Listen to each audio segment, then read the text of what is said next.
Estamos sem essa luz aqui, não sei se tem... Como é que está para a câmera? Tranquilo. Tranquilo? É o final da história. Qual é o final da história? Vamos falar de duas coisas, né, relacionadas com o espalhamento. A primeira delas é o famoso teorema óptico, certo? Então, vamos mostrar nesse contexto aqui que a gente está trabalhando, que é o contexto mais formal da matriz S, né, como é que a gente deduz o teorema óptico, essencialmente.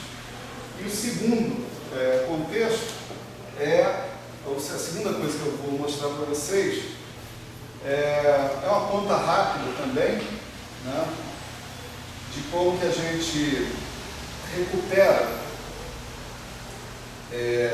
aquela visão do espalhamento de uma partícula por um potencial, né, que a gente estuda em geral na graduação, né?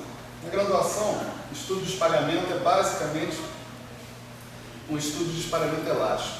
Você vê que uma partícula, ela interage com o potencial e ela sai. Aí você mede para onde ela saiu, qual foi a modificação na direção do momento dela, mas o módulo do momento não pode mudar, a energia não pode mudar, coisas assim não podem mudar, né? A vantagem desse formalismo que a gente colocou aqui, de matriz S e tal, é porque a gente pode falar de processos inelásticos também, né? E mais ainda, a gente pode falar de processos onde a partícula tem spin, né? A gente pode falar de processos onde tem outros números quânticos internos nas partículas sem uma menor dificuldade. Sua dificuldade é calcular a matriz S, né? Se você sabe calcular a matriz S, tudo bem, não tem problema. Aí as outras formas que você tem, para seção de choque, para amplitude para taxa de decaimento e tal, estão dadas em função da matriz S, né? Então, são esses dois tópicos. Teorema óptico, que a gente vai fazer primeiro, e em segundo, a obtenção da função de onda espalhada, né, de uma partícula interagindo com um potencial não relativístico. Vamos fazer essas duas coisas hoje, e aí a gente fecha o espalhamento. Então vamos lá, a fórmula lá para a matriz S, né, que a gente tinha, era essa aqui, né? Vou apelar para a memória de vocês.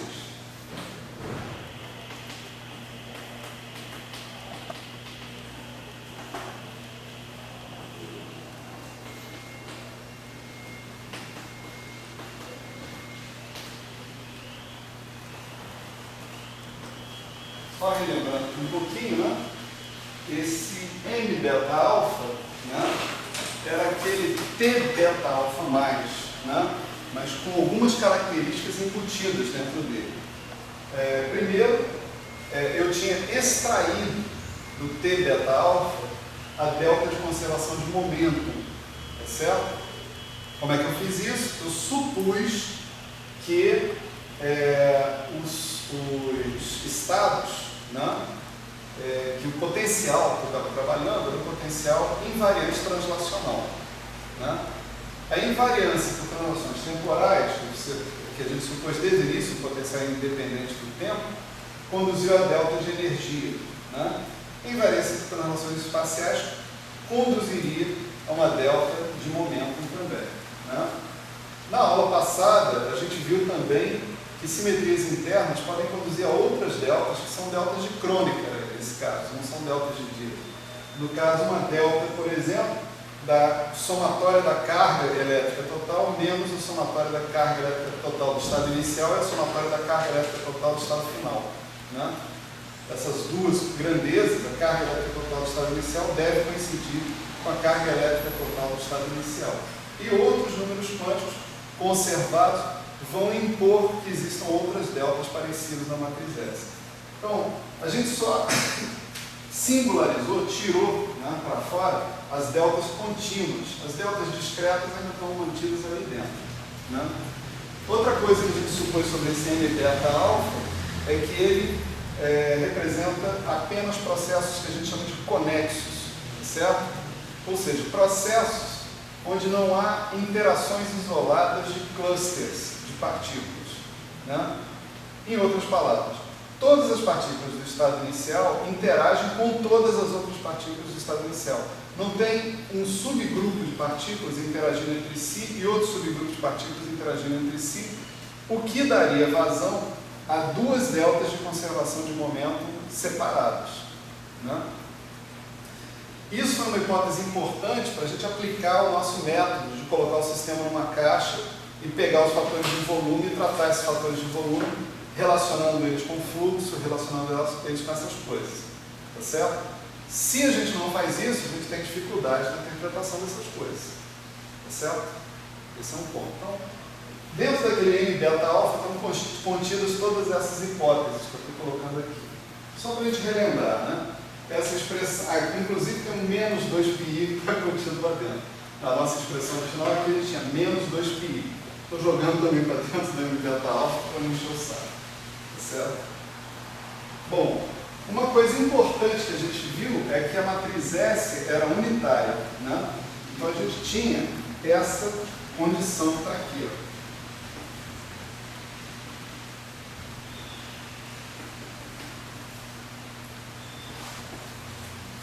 Isso aqui era delta. Como é que pode chover 2 dias seguidos e está quente? Como é que é isso? A teoria da chuva não está funcionando. Eu tenho que fazer uma teoria melhor, não está funcionando. Já deu tempo de esfriar a chapa, né? Enfim. Bom, vamos fazer o seguinte, vamos pegar essa matriz S que está aqui, que a gente colocou, né? E substituir aqui nessa relação, né? Essa relação aqui é a unitaridade, né?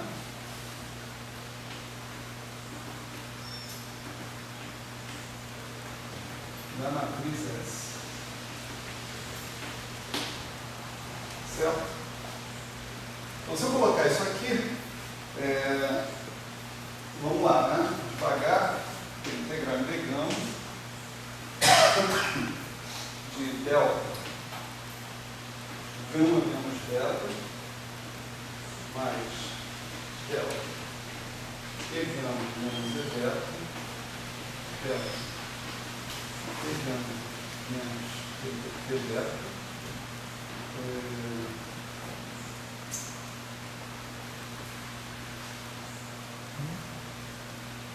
N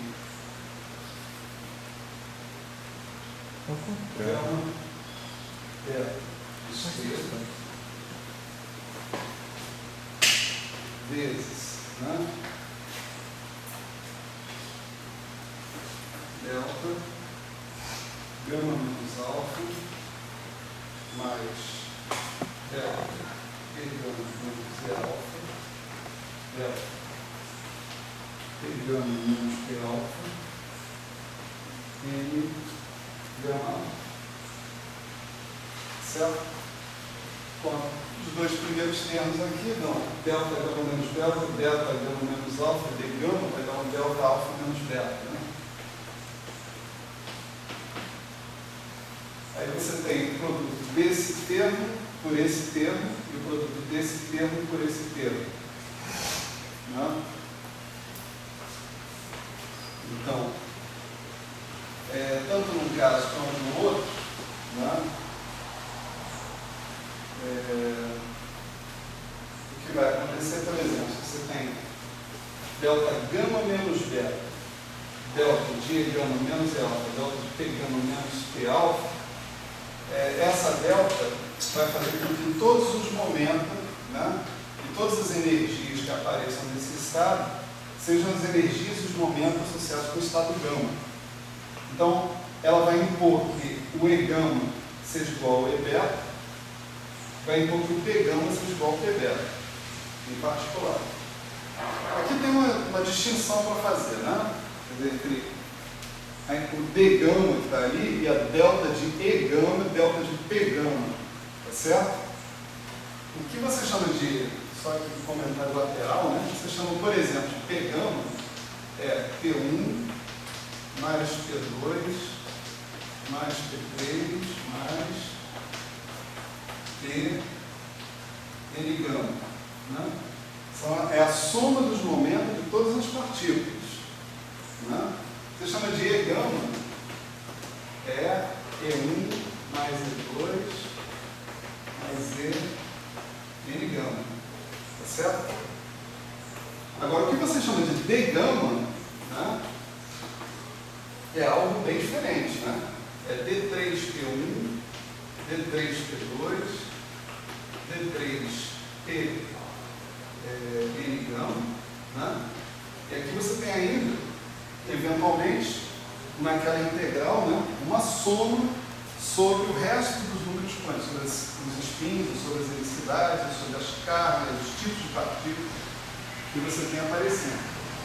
Então, quando você está integrando em D gama, né, a delta de gama menos alfa, essa delta de gama menos alfa era uma delta de P1 menos P'1. Supondo que o estado alfa contém uma partícula de momento P'1 vezes delta de P2 menos P'2 vezes até delta de P n gama menos P' n gama. Aqui também supondo que o estado alfa tem o mesmo número de partículas que o estado gama. Se não tiver, já dá zero.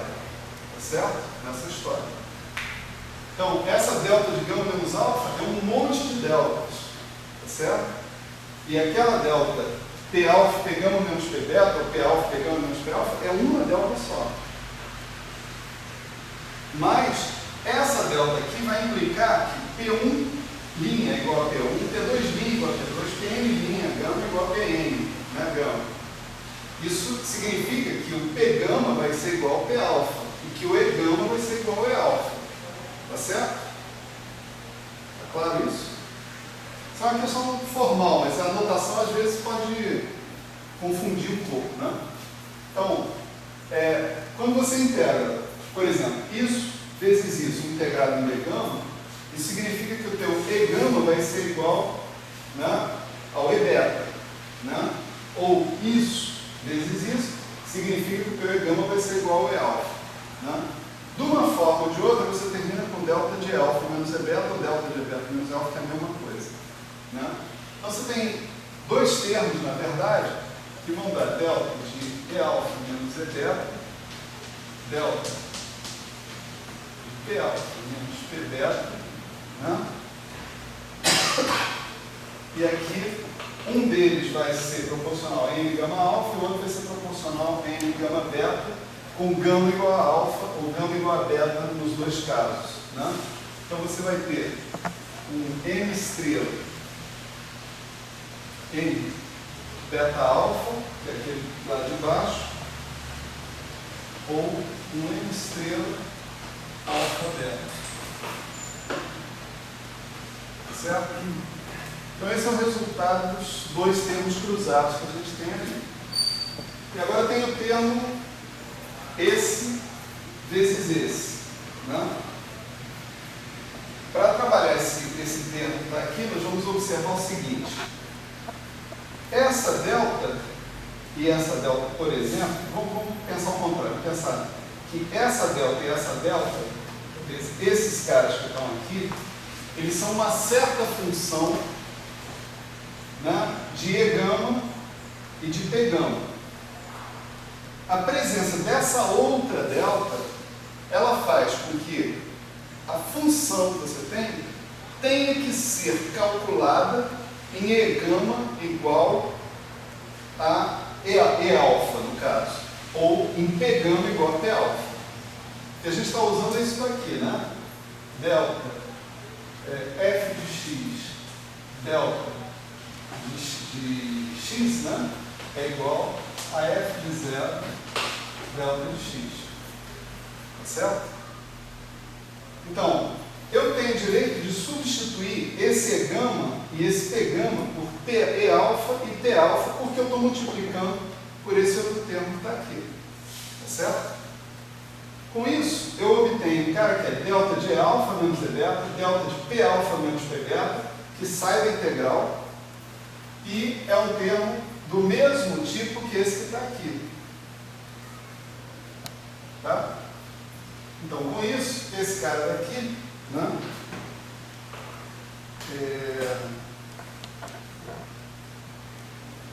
vai me dar uma contribuição a mais, que é integral integrando, né,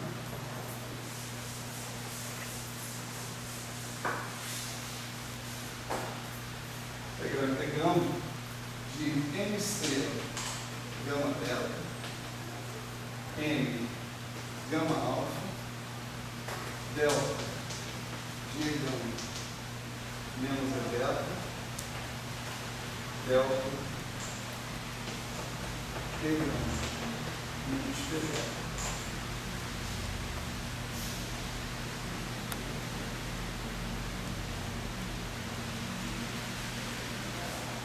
Certo? Então, olha onde é que a gente começou. A gente começou aqui, ó. Delta de alfa menos beta igual a mesma delta de alfa menos beta mais alguma coisa. Significa que esta alguma coisa aqui, né, tem que ser igual a zero. Certo? Bom, para isso que ser igual a zero, as deltas não são zero, né? Deltas são distribuições, não um número zero. Então, o coeficiente dessas deltas é que tem que ser zero. Então, você tira essa situação aqui, ó, né? M beta alfa mais M estrela alfa delta mais integral integrando do gama beta estrela m gama alfa delta de gama menos E alfa delta de gama menos P alfa igual a zero.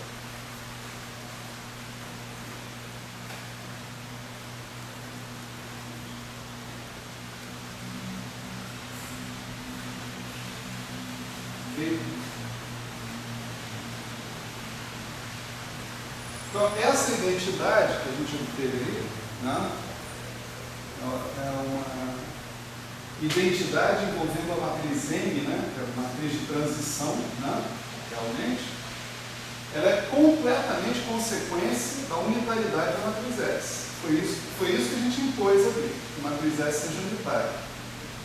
Então, isso impõe essa identidade para a matriz M. Né? Agora, se eu ainda fizer um caso em que alfa igual a beta,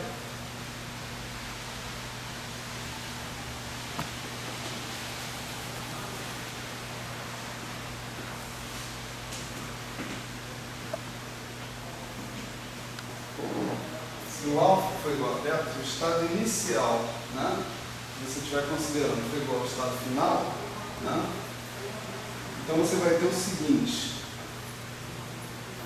Você vai ter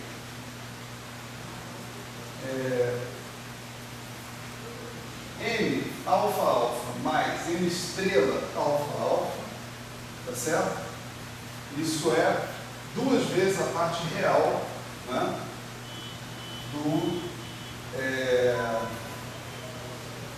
M alfa alfa, né? Então você vai ter que 2 vezes a parte real do M alfa alfa é igual, né, a menos integral integrando de M gama beta estrela, gama alfa estrela, vezes M gama alfa, portanto, é o módulo de M gama alfa ao quadrado, né, delta T gama menos E alfa, delta P gama menos P alfa. Certo? Agora, esse cara que está aí, né, eu posso interpretar, mais uma vez, né, adequadamente. O que é M gama alfa? Né? Módulo de M gama alfa ao quadrado. Isso é módulo ao quadrado, né? Isso é a probabilidade infinitesimal, M gama alfa D gama, né? A probabilidade infinitesimal de você ter uma transição do estado alfa para o estado gama, né? Se você integra isso sobre todos os gamas, você está tendo a taxa total de transição do estado alfa dado para todos os estados gama possíveis. Tá certo? Então, esse é um objeto que define, né, uma grandeza, né, que você chama de gama alfa. Ele é integral em D gama.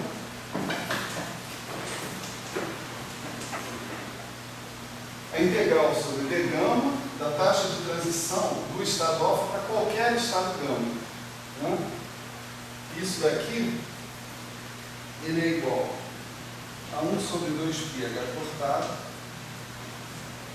2πh cortado ao cubo sobre V elevado a n alfa menos 1, integral do módulo de n gama alfa ao quadrado vezes delta G alfa menos E gama delta P alfa menos P gama. Antes que vocês estranhem, eu lembro o seguinte, que isso aqui significa que a gente mais uma vez colocou o nosso sistema numa caixa. Tá certo? Aqui tem um D gama, né? Expressão do D gama. Exatamente. Quando a gente coloca o nosso sistema numa caixa, a gente tem M alfa menos M gama, né? Tinha uma coisa assim, menos 1. A gente fez essa conta lá para trás, né? Só que agora eu também estou somando sobre a densidade de estados finais. Essa soma sobre a densidade de estados finais também me traz um fator de volume. Esse fator de volume dos estados finais cancela exatamente o fator de volume que tinha no elemento de matriz S. A gente comentou isso. No elemento de matriz S, na caixa, né, você tem um fator de volume que só depende do número de partículas presentes no estado inicial, não no estado final.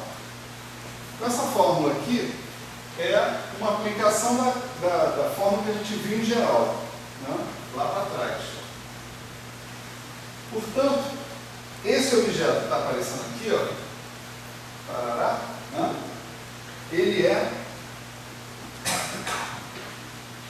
a gente substituir esse cara aqui, vai dar 2πh cortado V sobre 2πh cortado ao cubo elevado a n alfa menos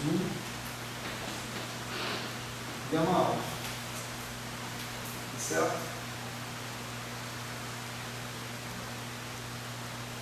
Então, em particular, né,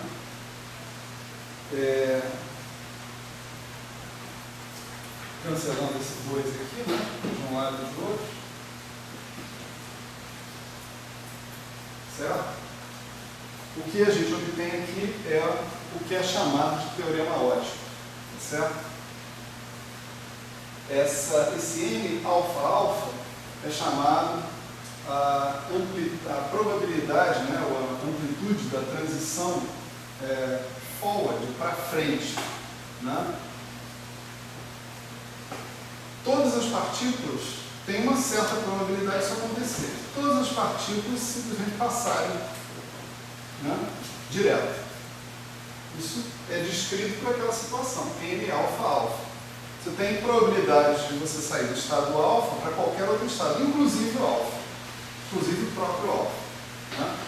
Essa situação, ela está relacionada com a probabilidade de transição para qualquer estado possível, com a soma de todas as probabilidades de transição para todos os estados que você tem. Tá certo? Isso aqui é o tal do teorema óptico.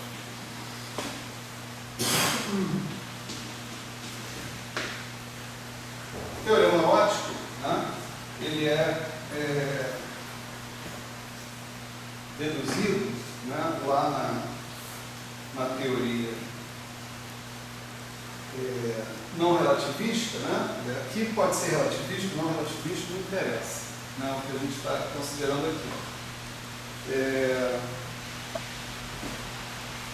Completamente em termos da seção de choque total, né?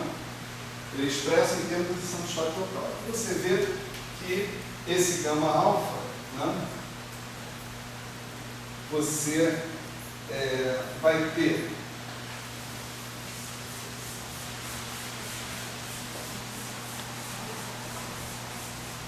possibilidade de relacionar com a seção de choque total, simplesmente se você fizer o N alfa igual a 2, né? Se tiver N alfa igual a 2, ou seja, você tem duas partículas no seu estado inicial, certo? Com N alfa igual a 2, você tem ali um fator de volume elevado a N alfa menos 1, então você fica com aquele fator de volume pura e simplesmente, e aí você vai fazer o que? Vai dividir, né, a sua seção de choque, né? Você vai definir a seção de choque em termos do gama alfa, usando que a seção de choque é o gama alfa dividido pelo fluxo. E o teu fluxo é densidade de partículas, que é 1 sobre V, vezes a velocidade relativa da partícula que está incidindo, que a gente chamou de U alfa, lá atrás, né? Então, nesse caso, nosso teorema óptico, né, assume essa forma aqui, ó. N alfa alfa é igual a menos π H cortado sobre 2π H cortado elevado ao cubo, o alfa, sigma alfa. Tá certo?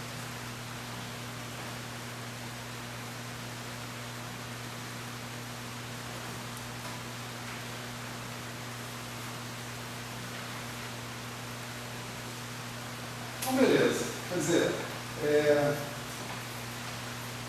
uma coisa tão geral, né, quanto o teorema óptico, ele pode ser deduzido desse formalismo, né, dessa maneira que a gente colocou aqui, sem maiores dificuldades. E o teorema óptico fica bem claro que ele é uma consequência direta da unitalidade da matriz S. Certo? Ele, em particular, pode ser usado para dar limites para diversas quantidades físicas. Tem um mundo de aplicações desse teorema dentro da teoria de espalhamento. Mas nós não vamos entrar em detalhes aqui. Certo? Maravilha. Então, parte 2, né? Essa parte 1, essa aula no Al Frankenstein, está dividida em 2 pedaços. Parte 1 foi essa. Parte 2 agora é a gente obter, a partir desse formalismo que a gente tratou aqui, de equações de Lippmann-Schwinger, não sei o que, né? Obter a linguagem original de descrição de espalhamento de uma partícula por um potencial, né? Que é o que a gente aprende lá quando a gente aprende na graduação sobre espalhamento. Em geral, o nosso ponto de vista é esse. Então vamos compatibilizar esse negócio com essa descrição que foi dada aqui, tá certo? Então, para isso, a gente vai passar razoavelmente rápido por cima de uma série de coisas aqui, né, que a gente já vai supor que são verdadeiras. Quer dizer, a gente falou de estados in e out, né? A gente falou que os estados in e out, eles são autoestados do hamiltoniano completo, né?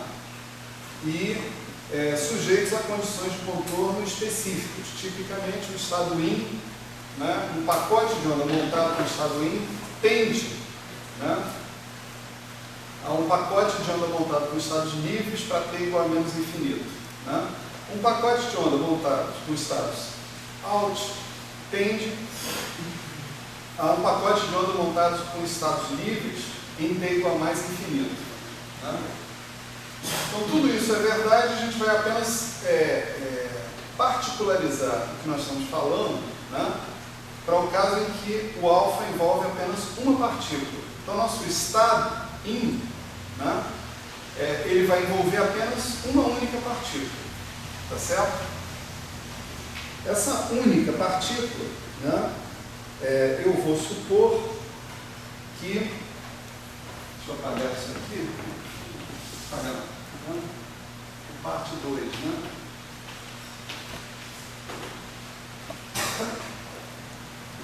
espalhamento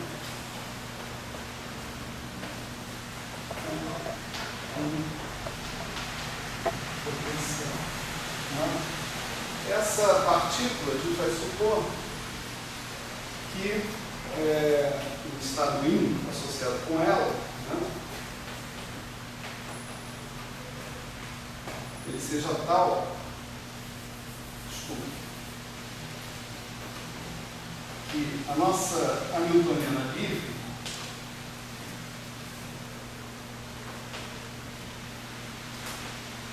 esse estado seja um alto estado da hamiltoniana livre.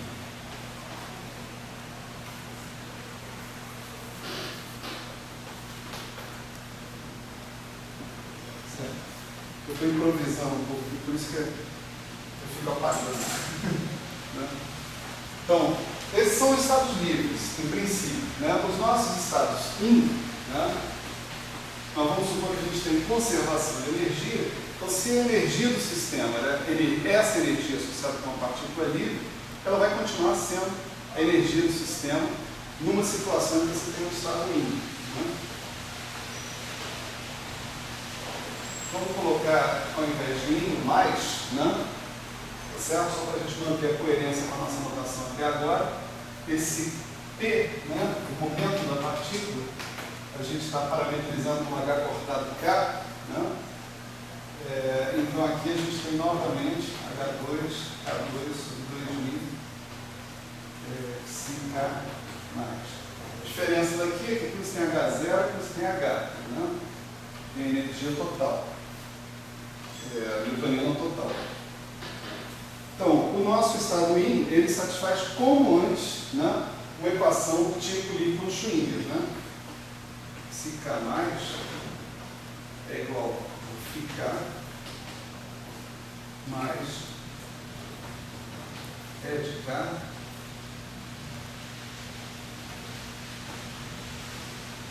menos H0 mais menos 1 de CK mais. Essa não é uma solução da equação de Schrödinger, mas é a transformação da sua equação de Schrödinger numa equação integral. Né? Você tem CK mais aqui e CK mais ali do outro lado. Tudo isso nós vimos, né, acontecer. A gente teve um argumento genérico de que essa forma que está aí satisfaz aquela condição de contorno que eu acabei de mencionar. Quando o tempo t tende a menos infinito, se você montar um pacote de ondas para esse cara, esse pacote de onda vai tender a um pacote de ondas que é uma superposição de estados livres. Né? Legal. O que nós vamos fazer essencialmente é trabalhar essa equação que está aí.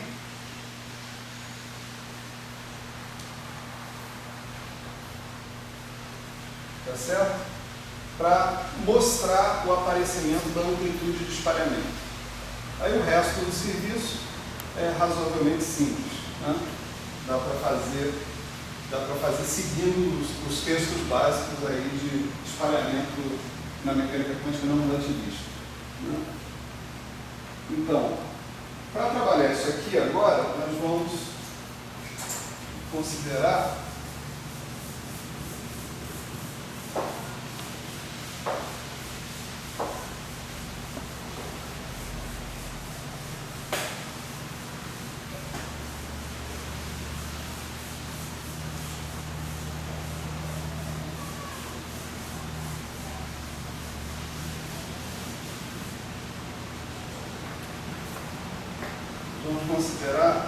essa ação do potencial sobre o psiK+. Certo? Veja que o psiK+ é um alto estado de momento, né? E o potencial, em geral, a gente está pensando como sendo uma função da posição, operador de posição. Certo? Nesse caso. Então, se eu quero usar esse V de x como potencial mesmo, eu tenho que incluir um conjunto completo de autoestados de posição, certo? Então, esse conjunto completo eu vou chamar, usando a mesma notação do Weinberg, né? Φx, certo?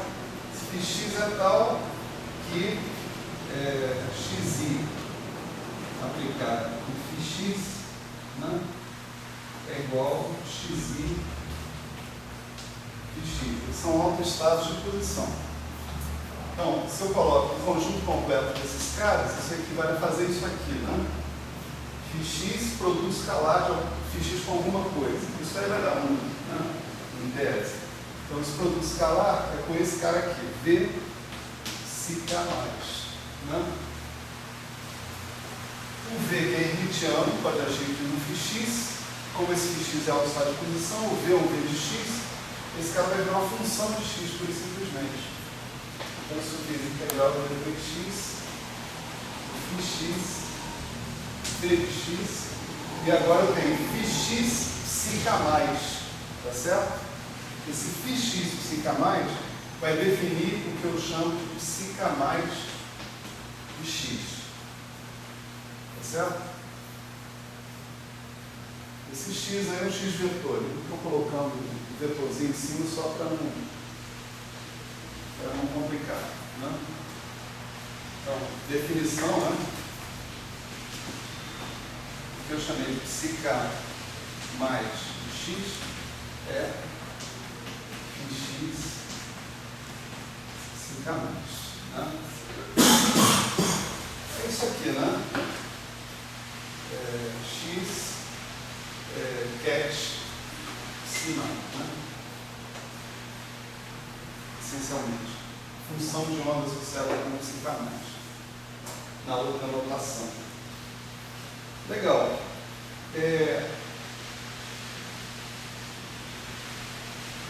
Então, colocando isso agora de volta aqui nessa expressão, tá certo? E projetando isso no x, né, eu vou ter o seguinte, né, ó, Fx psi K mais, que é o psi K mais de x, tá certo? Isso vai ser o Φ K de x, que é o Φx com Φk, né? Mais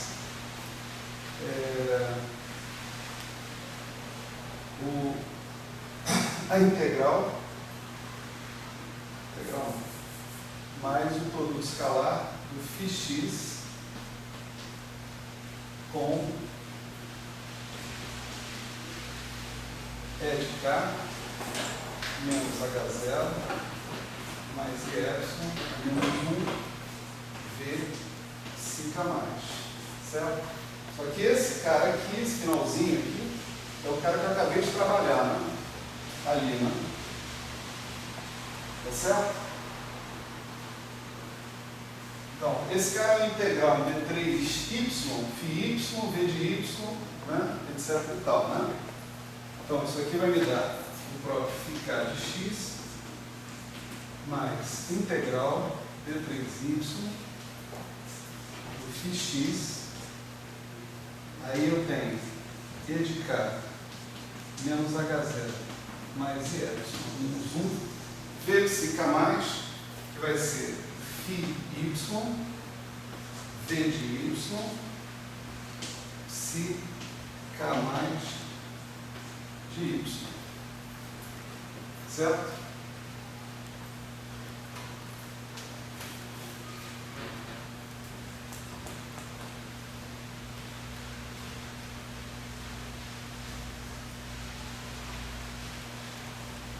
Bom,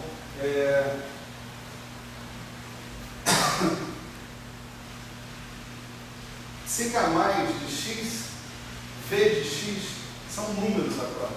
O que é o estado que realmente está entrando no meu produto escalar, né, é o φx, que está aparecendo ali.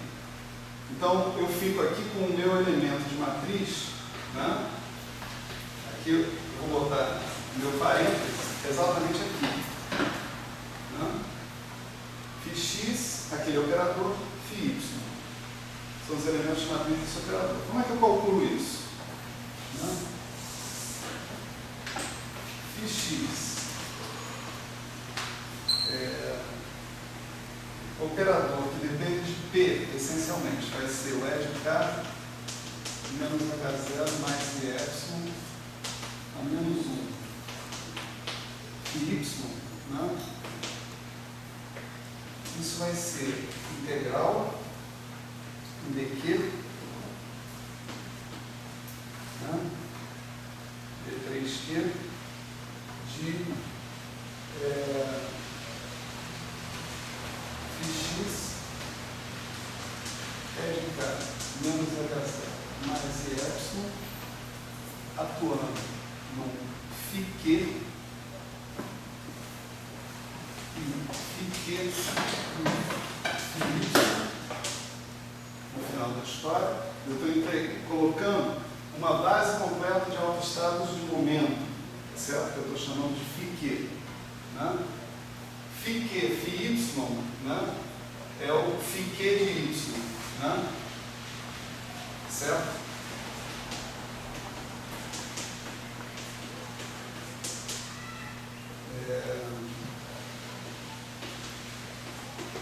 Isso é a mudança, é a base de autoestado, de posição para a base de autoestado de momento, né?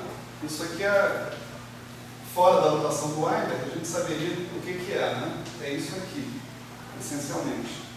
Então isso daqui é uma onda plana, essencialmente. Então essa onda plana é exponencial de menos i q y, né? Eu acho que é um fator de normalização aqui sobre 2π cortado a 3 meios. Certo? Bom, maravilha.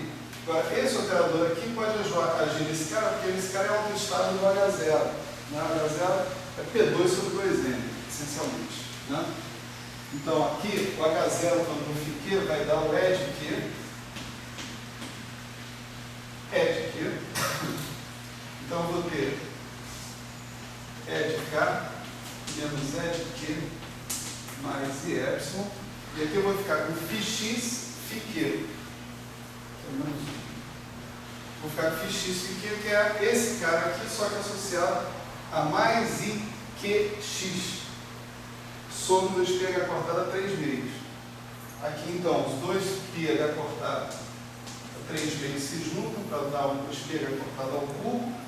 E as duas exponenciais se juntam para me dar um exponencial de IQ x menos y. Eu vou escalar. Tá certo?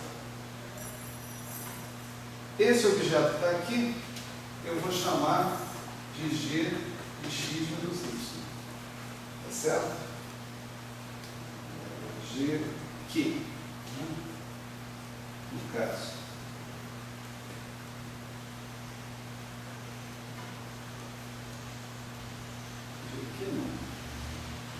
GK, né? Eu estou integrando sobre aqui, o momento que passou para colocar, né? Esse é o GK de x menos y. O resultado aqui é que GK de x menos y é isso que eu acabei de chamar aqui, isso aqui é o φk de x mais integral d3y, né? De GK de x menos y, v de y,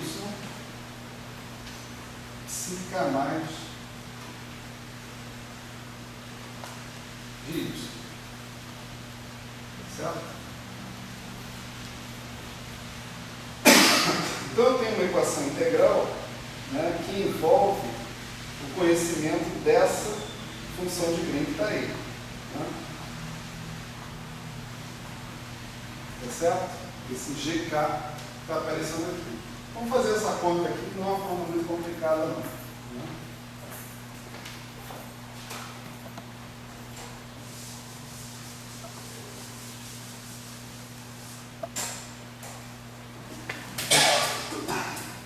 Então, vamos lá, o GK, né, de x menos y, e ele vai ser aquela integral que está ali, né? E aquela integral eu posso escrever, basicamente, o truque aqui é escrever a integral em coordenadas esféricas, né? Então você vai escrever o d3q como sendo Q2 dQ, onde esse Q agora é uma variável que varia de 0 até infinito, né? D cosseno θ, D φ, né? O cosseno de θ vai variar de menos 1 a 1 e o d φ vai variar de 0 a 2π, né? Então você vai ter isso aqui, ó, integral em Q2 dq de 0 até infinito, e aqui eu tenho mais integral de menos 1 a 1 d de cosseno de θ, integral de 0 a 2π dφ, né? Agora, exponencial de i, q escalar x menos y, eu escolho o x menos y na direção do eixo z, né, do plano Q, do volume QX, QY, QZ. Então eu escolho ele para, o x menos y paralelo, ou melhor, faço o contrário, né? Eu escolho o eixo z desse plano, desse sistema de coordenadas que eu estou usando aí para o vetor Q, paralelo a x menos y. Portanto, Q escalar x menos y vai ser Q, módulo de Q, módulo de x menos y, cosseno de θ. Tá certo?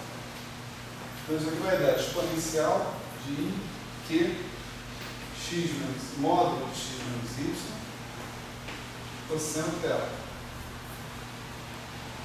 Dividido por E de K, menos E de Q, mais IY. Tá bom isso aqui? Tá entendido esse truque? Né? Você tem aqui QX, QY, QZ, né? Da sua variável de integração. Né? Eu estou escolhendo o QZ paralelo a esse vetor, x menos y. O QZ, a orientação do meu sistema de coordenadas, né, paralelo ao K. Eu posso fazer isso porque a minha integral é invariante por rotações. Né? Só envolve coisas que são invariantes, são preservadas por rotações. Aqui tem um produto escalar e aqui eu tenho coisas que dependem de Q2, essencialmente. Então não tem problema nenhum. Bom, aí eu tenho que fazer a integral sobre d cosseno θ, né? Desse cara, chama cosseno θ de U, né? Nossa variável. Então você vai ter o quê? Você vai ter integral 0 a infinito, a integral sobre o φ já dá 2π direto, né? A integral sobre o d cosseno θ vai dar aqui Q2 dq. Você vai ter E aí, que módulo de x menos y, cosseno θ, sobre IQ módulo de x menos y. Né? Calculado entre cosseno θ igual a menos 1, cosseno θ igual a 1. Né? E 1 sobre E de K menos E de Q mais Y. Certo? Então, quando você fizer em 1, você obtém exponencial de IQ x menos y. Quando você fizer em menos 1, exponencial de menos IQ x menos y, subtrai um do outro, né? Dá duas vezes, você tem 1 sobre i, né, nesse caso, dá duas vezes o seno. Né? Tá certo? Então, isso aqui vai dar 4π integral de 0 a infinito de Q2 dq, seno de Q módulo de x menos y, dividido por Q módulo de x menos y, 1 sobre, vamos substituir o E de K, o E de Q, etc. e tal, ele dá H2 sobre 2π, K2, né? Você vai ter K2 menos Q2 mais EY, e aqui você tem um H2 sobre 2.000, então 2.000 sobre H2, né? É o que vem para cima. Certo? Faltou 2π3, né? 2π, H cortado, calculo. Né? Estava presente ali no início. início, tem que continuar. Né?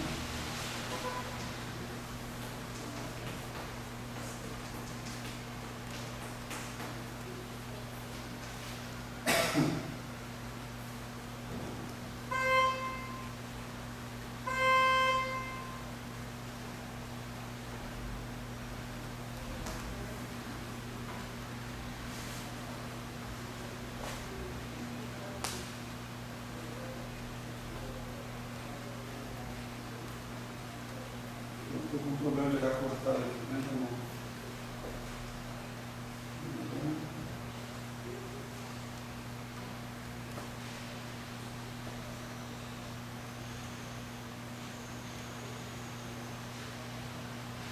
Acho que o Weiner sumiu, comecei a cortar o cubo aqui.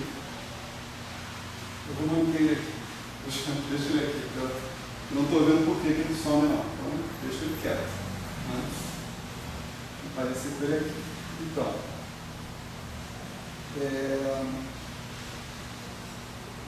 quando você vê que esse Q que está aqui, né, cancela com esse Q daqui de cima, né, e você tem seno de Q, módulo x menos y, etc. e tal. Isso daí vira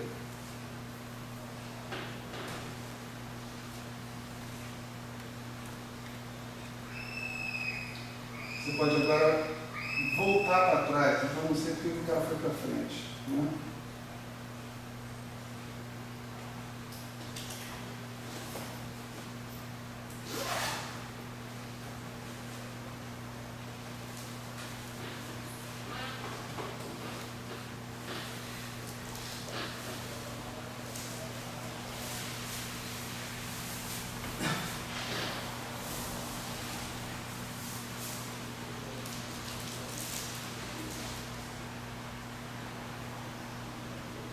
Caí na espadela do Weiner. Né?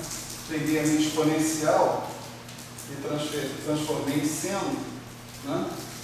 Só que, para continuar, você pega o seu seno e transforma em exponencial. Então, não devia ter feito isso. Né? Esse é o mal do cara que fica atento muito ao que o cara está fazendo. Ele devia fazer com personalidade. Fiz sem personalidade, olha o que deu. Então, vamos voltar para trás. Seno de Q, x menos y, né, é a mesma coisa que exponencial de IQ módulo de x menos y menos exponencial de menos IQ módulo de x menos y sobre 2i. Certo? Então, deixa eu tirar esse 2i daqui. Vai ficar menos 2π. Tá? Aqui eu tenho duas integrais. Eu vou pegar a segunda integral e vou trocar Q por menos Q. Quando eu troco Q por menos Q, minha integral ela vira uma integral de 0 a menos infinito. Q de Q se mantém. E a exponencial ela troca para a exponencial de Q módulo de x menos y. O resto não se altera, porque aqui é 2, né, etc. e tal. Essa integral aqui eu troco para menos a integral de menos infinito a 0. Tá certo? Com esse menos aqui dá mais, as duas se somam e o resultado final é que eu posso transformar isso aqui por simplesmente na integral de menos infinito a infinito da exponencial de Q para lá. Tá certo? Não devia ter seguido, né, cegamente nosso querido Weiner. Q, etc. e tal. Como é que faz essa integral?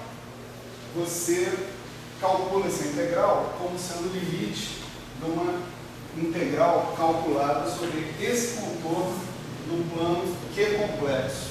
Né? Esse contorno menos R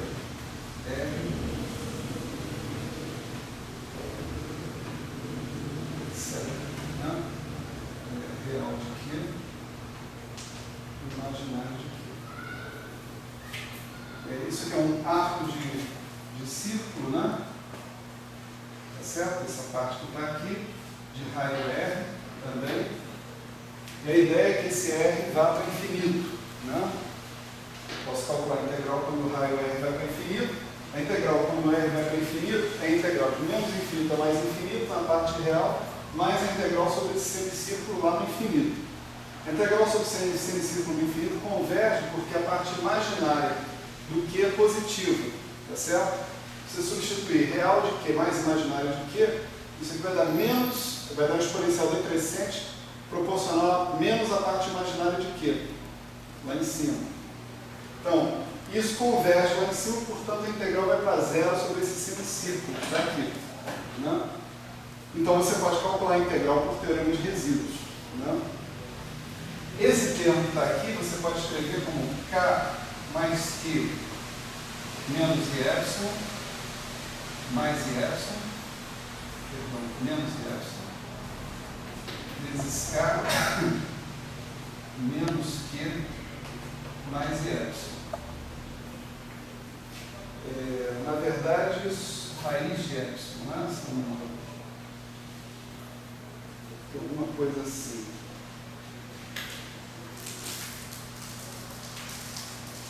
Acho que é isso que fica K2 menos Q2 menos Y ao quadrado. Não precisa da raiz.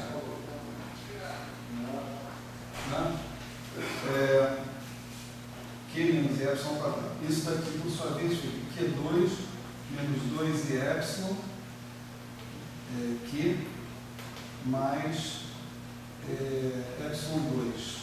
Né?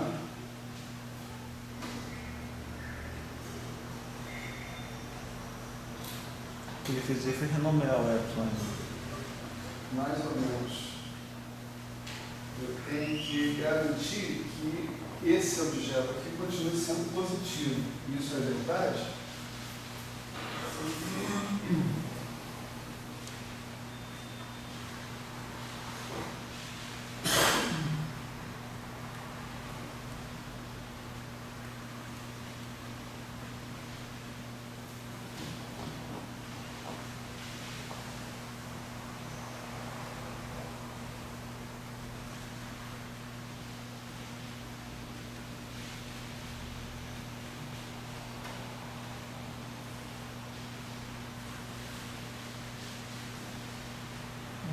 Bom, esse cara, ele vai se dividir, né, em real de Q mais I imaginário de Q, né? E você tem menos 2y vezes isso, né? Menos. Então, tem a parte real que vai dar menos 2y real de Q. Esse cara aqui, 2y real de Q, continua sendo positivo, porque...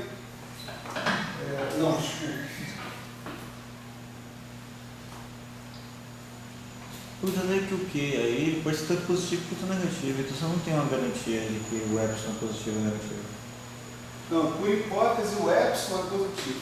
Essa é a nossa hipótese. Não, por hipótese, ok, mas essa expressão embaixo, o Q é quem está sendo integrado, o Q pode ser negativo ou positivo pela integração. Pior, ele pode ser complexo. Não, eu estou no plano real, na parte real somente. Porque o problema dele ser complexo é que o epsilon poderia ser complexo também. Para retornar a expressão anterior? Deixa eu pensar aqui. Porque o termo de epsilon 2 você pode dizer que está desprezando. Mas esse outro negócio está mal de desprezando. Vamos analisar isso com mais calma. Né? Eu vi isso alguma vez, alguma coisa parecida que eu não lembro como é que era resolvido em uma coisa de propagador de Feynman. A prescrição mais e epsilon já é o que você considera ser propagador de Feynman. Né? Mas eu não vi direito, não, só vi. O que eu queria mostrar é que... peraí, eu estou analisando a coisa ao contrário. Aqui a gente tem um probleminha. Né? O que eu estou analisando ao contrário é o seguinte.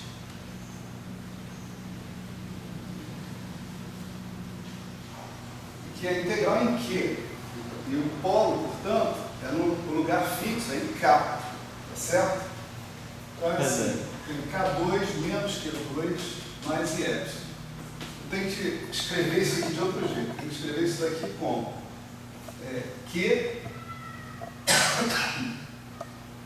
menos K mais I epsilon. Peraí, K menos I epsilon. Q mais K menos I epsilon. Eu acho que eu tenho que ter um sinal de menos aqui, na frente. Não é isso? Opa. Então, peraí. Isso aqui dá menos Q2, né? Mais K é menos, né, também. K mais I é K menos I epsilon ao quadrado. Agora sim, esse K é o módulo do vetor K, então ele é positivo. Aí eu não vou ter problema. Tá certo? Esse K vem da onde? Né? Esse K é esse K aqui, que é o momento original da partícula. Né? É o módulo do momento original da partícula. Então esse K é positivo e real. Real e positivo.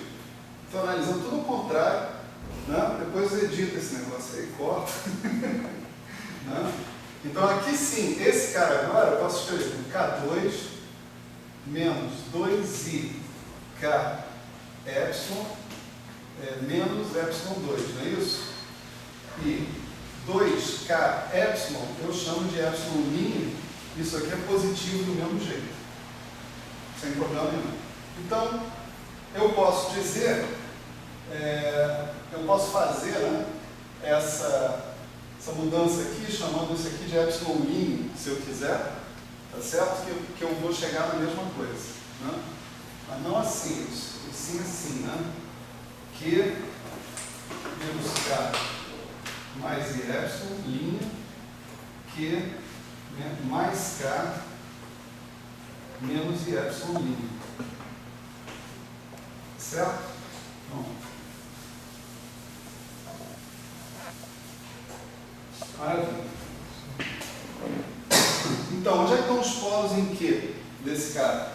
Eles estão colocados aqui. Já que o K é positivo, eu tenho um polo em Q igual a K menos I epsilon, né? Vamos supor que o K esteja aqui, o K seja positivo, esteja aqui, né? Então esse aqui é o K menos I epsilon, e eu tenho um polo em Q igual a menos K, né? Não é isso? Menos K mais I epsilon.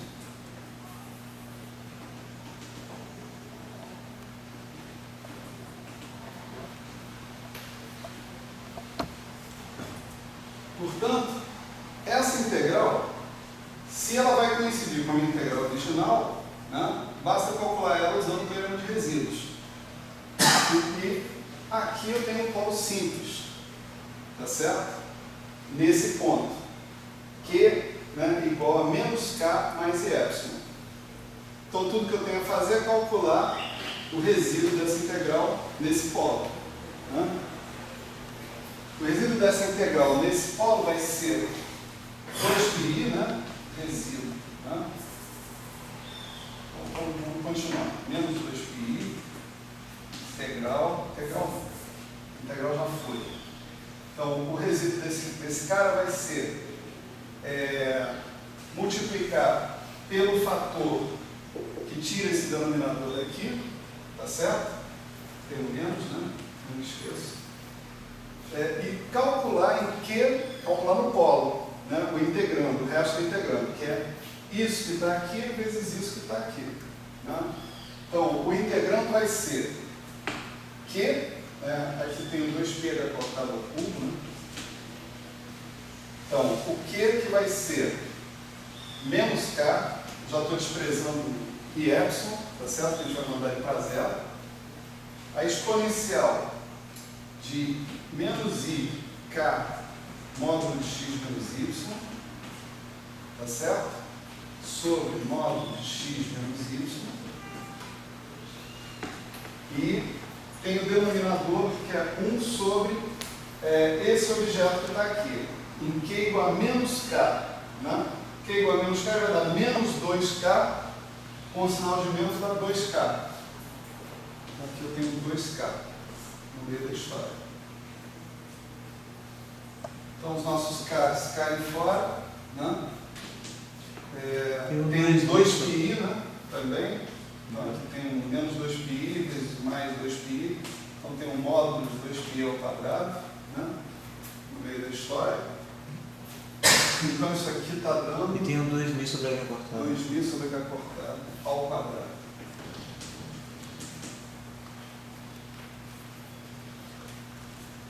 É muito ruim isso. Não vai aparecer esse h cortado aqui, então.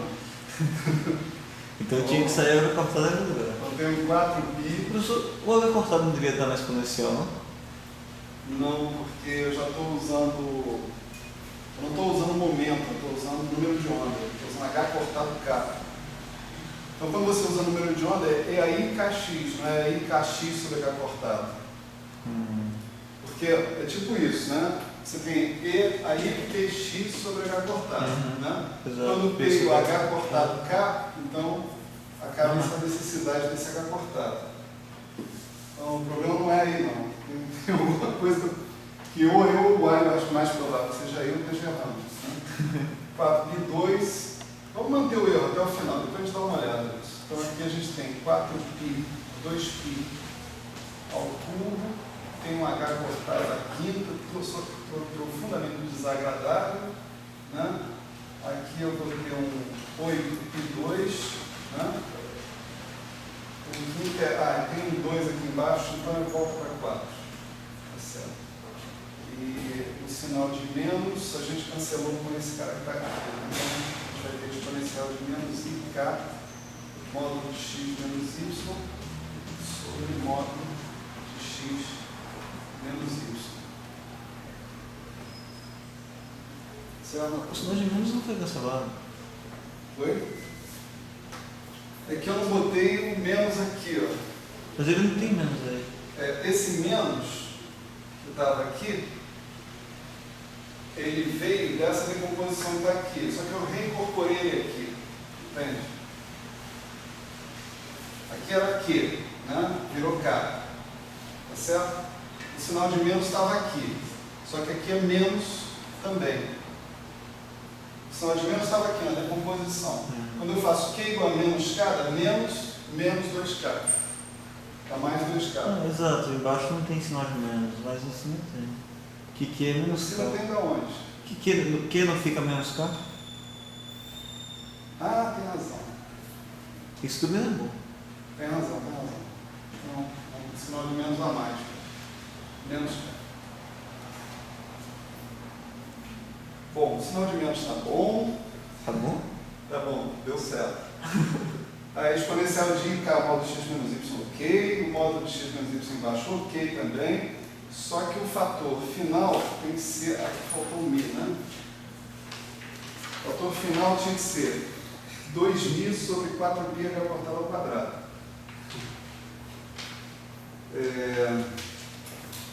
Vamos descontar aqui, né? 4π2 por 8π3, né? Dá 2π. Então aqui dá 2π. Né? H cortado assim. Está faltando o quê? Só para começar a procurar aqui. Está faltando dois em cima, não era para ter.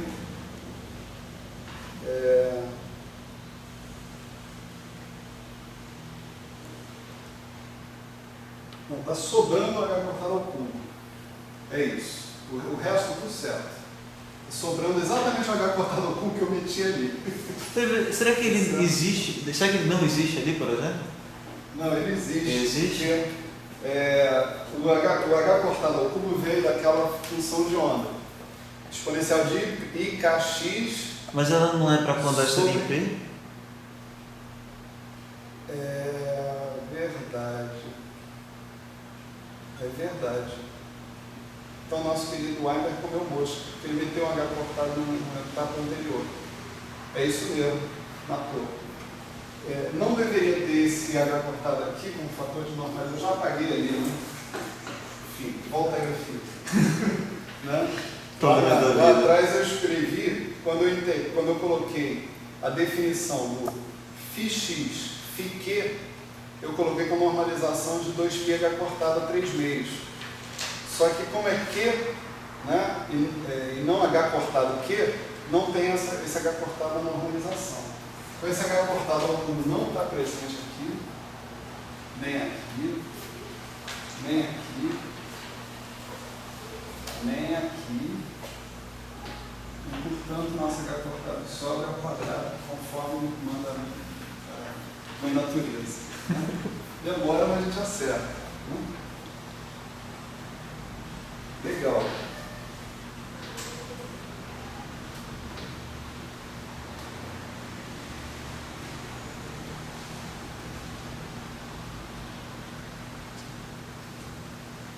Bom,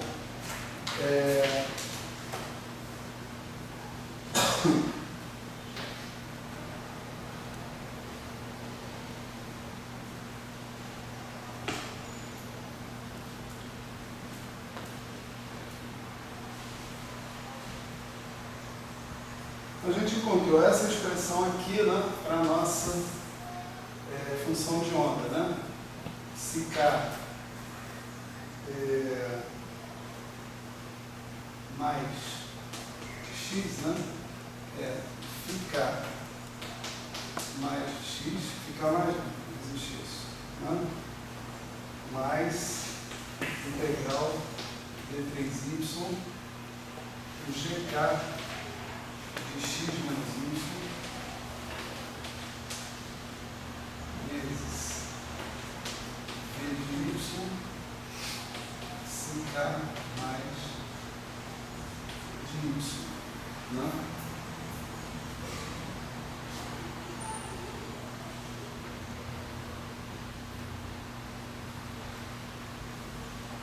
Se você agora fizer, né,